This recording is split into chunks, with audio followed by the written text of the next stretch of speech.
The smell of smoked paprika and slow-roasted pork woke me at 4 a.m. on a Saturday in October. It wasn't coming from my kitchen. It was drifting through my bedroom window from 2 blocks south, where a dead laundromat had been reborn overnight into a restaurant with LED lights spelling Southern Roots, authentic home cooking. I knew who was behind it before I read the owner's name on the municipal permit taped to the front window.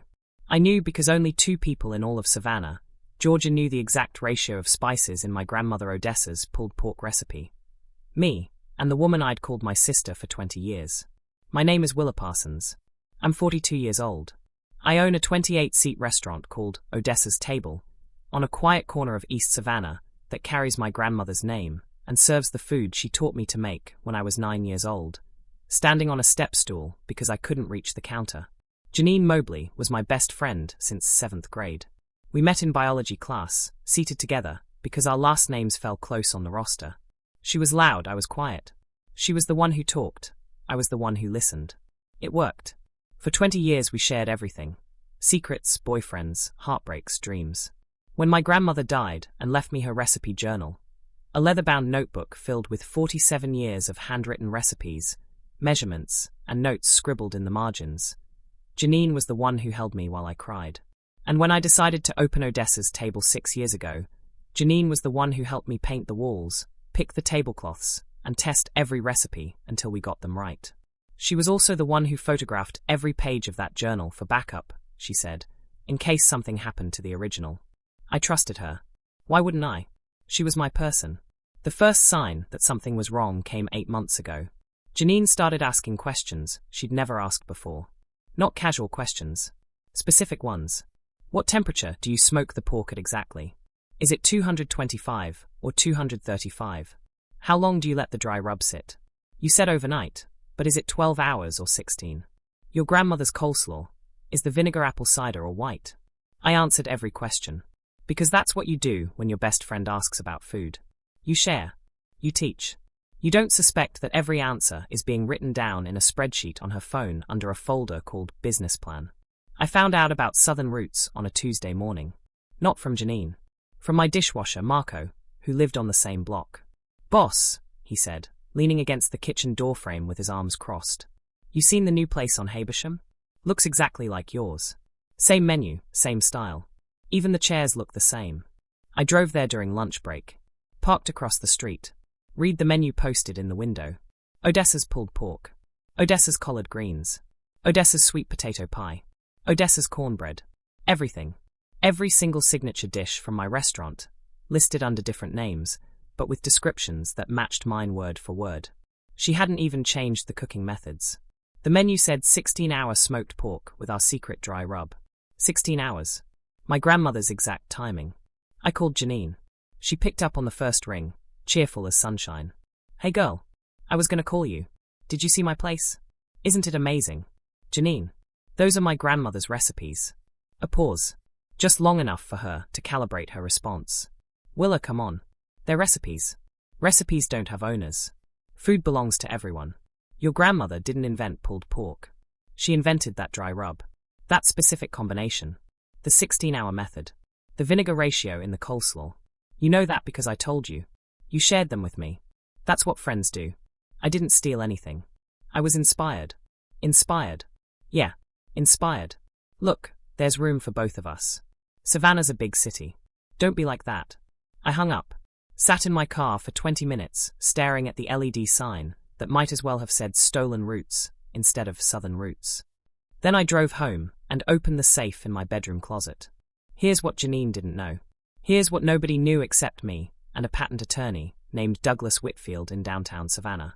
3 years ago, right after Odessa's Table started getting serious attention, a write-up in the Savannah Morning News, a feature on a regional food blog, a line out the door every Saturday, Douglas came into the restaurant for dinner. He wasn't just a food lover. He was a food lover who happened to specialize in culinary intellectual property law. Your recipes, he said over a plate of pulled pork that he'd ordered twice. Are they documented? My grandmother wrote them all down. I have the original journal. Have you ever considered commercial protection? Trade secret registration? Trademark on the specific preparations? I hadn't. Recipes, I thought, were like Janine said, they belong to everyone. Not exactly, Douglas explained. You can't patent a basic recipe, but you can protect a specific commercial preparation. The exact combination, ratios, methods, and proprietary techniques that distinguish your version, especially when they're tied to a documented culinary heritage and used commercially under a brand name. He helped me register everything. The specific spice ratios in the dry rub, the smoking method, the coleslaw preparation, the sweet potato pie technique, all documented, notarized, and registered as proprietary commercial preparations under the Odessa's Table brand. Trade secrets with legal teeth. Cost me $4,200. Best money I ever spent. The folder from Douglas's office was thick. Registration certificates, notarized documents, original journal photographs with timestamps, chain of custody documentation proving the recipes originated with Odessa Parsons and were passed to me as her sole culinary heir. I called Douglas on Wednesday morning. Someone copied my registered preparations, I said. Commercially. 2 blocks away. Who? My best friend. Silence. Then, I'm sorry, Willa. That makes it harder emotionally. But legally, it makes it easier. If she had access to your proprietary information through a relationship of trust, that strengthens the misappropriation claim. What are we looking at? Cease and desist first. If she doesn't comply, we file for injunctive relief and damages.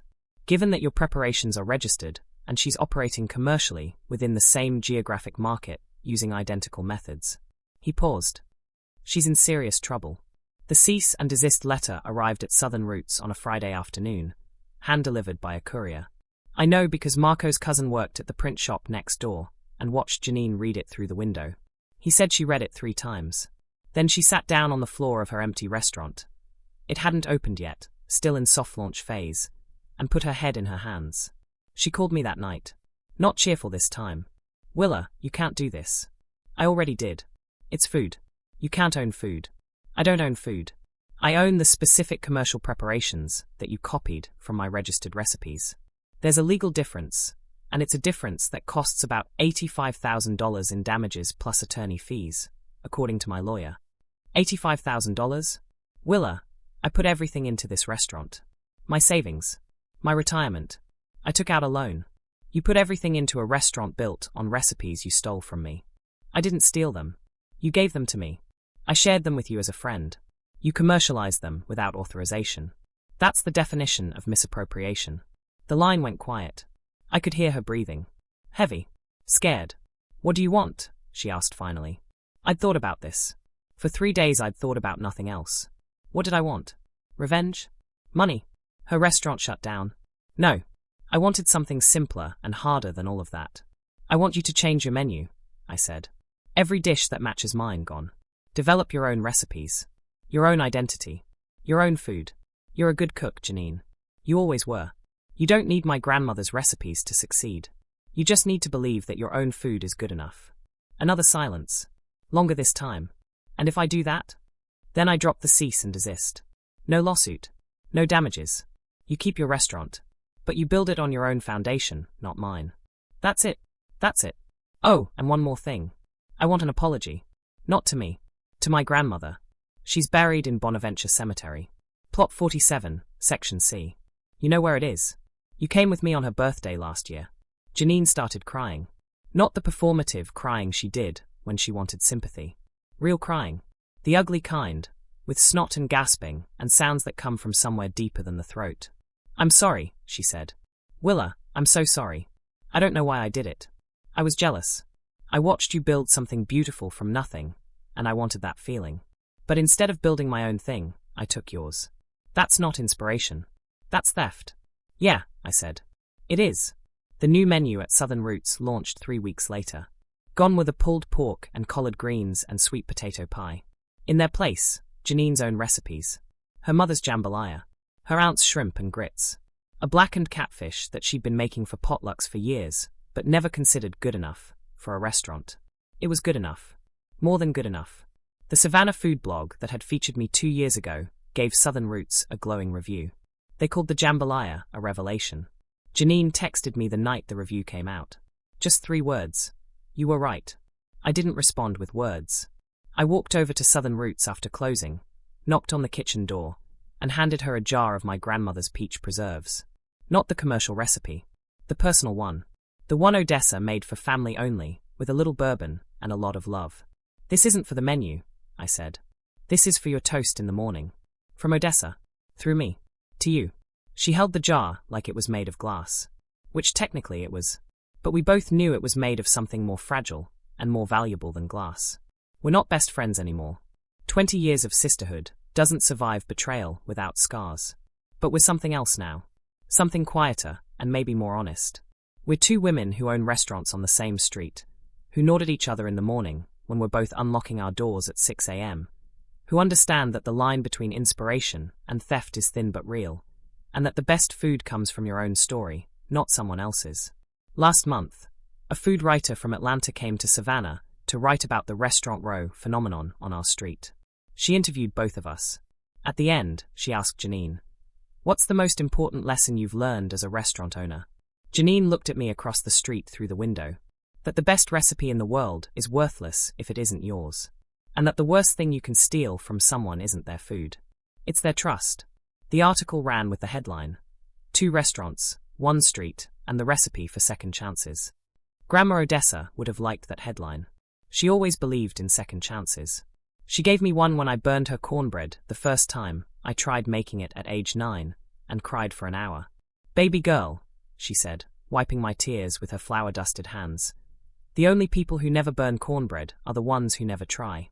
Now wash your face and let's start over." I burned the cornbread. Janine burned our friendship. But we both started over. And this time, we're both cooking with our own recipes. What would you have done? Would you have sued your best friend? Or would you have given her a chance to make it right? Let me know in the comments. And if this story reminded you that your own recipe, for food or for life, is worth protecting, hit like and subscribe for more stories like this.